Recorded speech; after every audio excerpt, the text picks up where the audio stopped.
Hello, and thank you for joining me today. My name is Dan Edwards, and I'm going to be continuing on with my video series here on using Power Automate with Dynamics 365 Finance and Supply Chain. As I've mentioned on a couple of the other videos, I've recently done some presentations around this topic at some of the Dynamics 365 events, and unfortunately those sessions are too short to really get into depth and build these flows from the beginning, so I wanted to put some videos together. Today in this video, I'm going to look at a workflow around a new vendor. And in this case, I'm going to use a few Microsoft tools. I'm going to use Microsoft Forms along with Dynamics 365, as well as Microsoft Teams, Microsoft Outlook, and we'll even use OneDrive.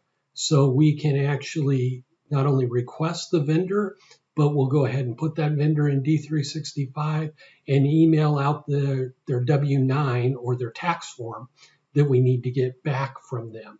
So without any further ado, let's jump over to our browser and get started. Okay, we're here in the browser and I'm in Power Automate. But before I start building out the flow, I just want to show you how things would begin.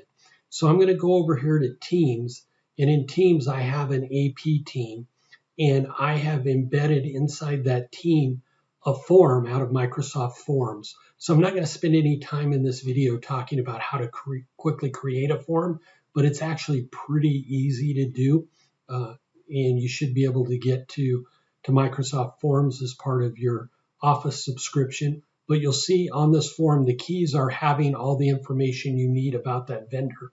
So I have vendor name, street address, city, state, zip, phone, email. That's going to be important for sending them the tax forms at the end of the flow. And then vendor group is a required field inside of D365. So with that, I have that created. So now let's go ahead and start our flow. So it will be an automated cloud flow. So we'll just call this our new vendor workflow. And it is triggered. It's right here at the top for me when a new response is submitted. If you can't find it, just simply search under forms and you'll find it there. So I'm going to go ahead and create. And you just need to choose which form because you might have many forms you've created. So in this case, I'm doing vendor request form. Now that I have triggered it based on that form, I need to get the information off that form. So again, I'll choose another operation and I'm going to choose Microsoft Forms, and there's only one action there, and it's to get the details of that form.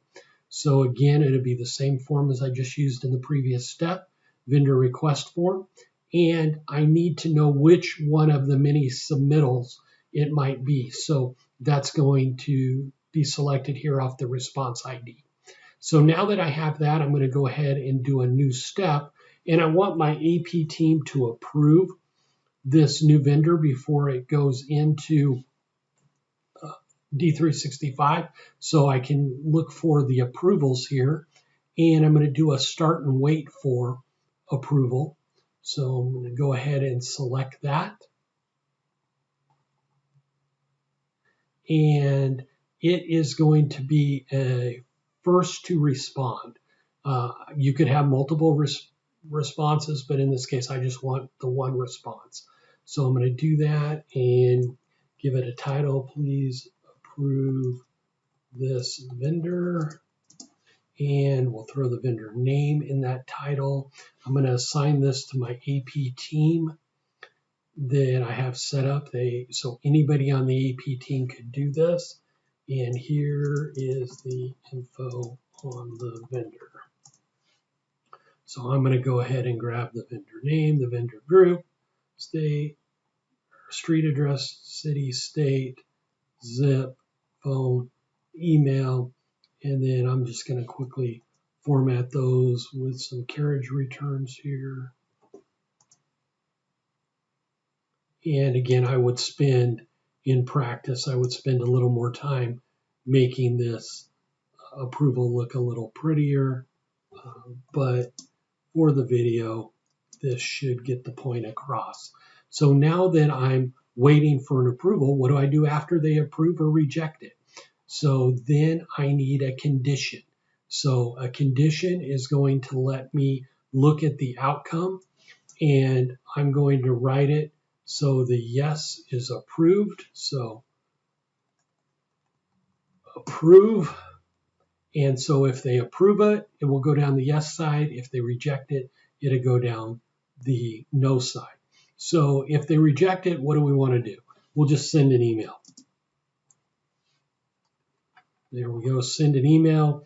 Who do I send that to? I'm going to use dynamic content and actually send that here. You can see the responder's email, person who submitted the form. I'm going to go ahead and send it to them. Your vendor request was rejected. And let's put the vendor name in there. Your request for vendor, do it again.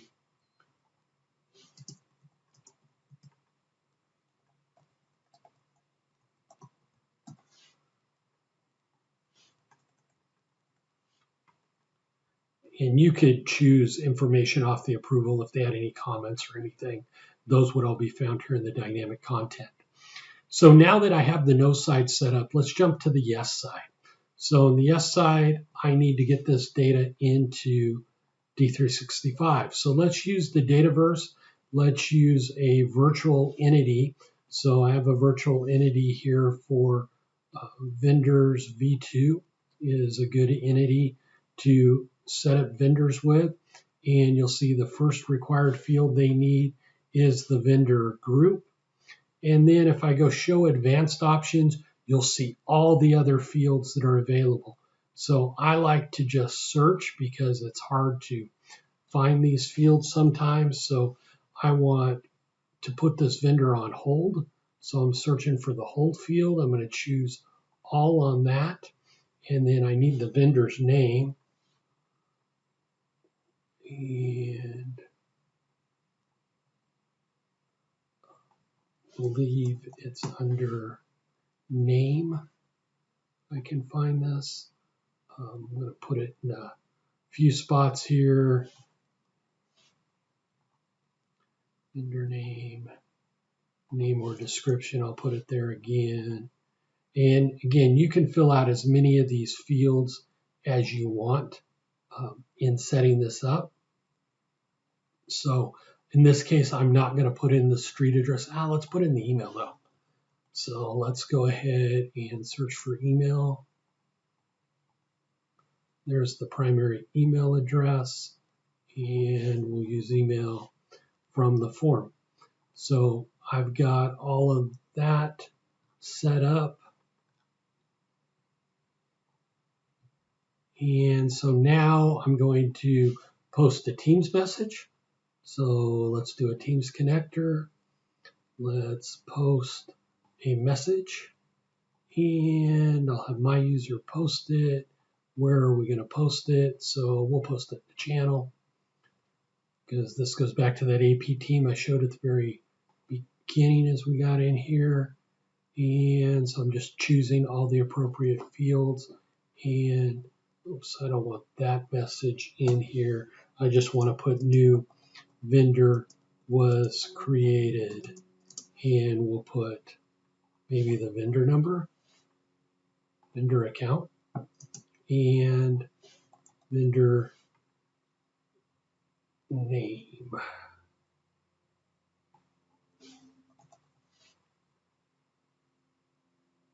Use the vendor name from here. So you can mix and match what you put in there. So now I need to get that tax form that I'm storing on OneDrive. So let's go ahead and use the OneDrive connector. Give it a minute for Outlook to find that, the OneDrive connector, and I need metadata for that file. So we'll go ahead and search out here in my OneDrive. It's kind of nice how Power Automate can go look out at your OneDrive. And so I need not only the file name, I want to actually send them the file. So I need the content of that file. So let's choose here. Let's choose content. So there's the file content. And then the last thing after I select that is to send the vendor an email. So let's send the vendor an email. Send an email. So let's find that. There's send an email. And that goes where? That actually goes to the vendor. So if I look under email, I've got the email address from the form. And I'm just going to say vendor onboarding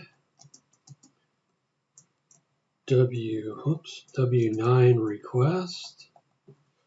And I've got a email body set up there, but the key here is the advanced options. I want to go into attachments and I want to find the file name. So there's the name of the file, and then I need the file content. And with that, I am done with this workflow. So I'm just going to go ahead and save this, and then we'll be able to go back and test that. We're ready to test. Let's create this form. Dan's new vendor. 123 Main Street. You can make fields required on this form if you want. You can have drop-down lists, things like that.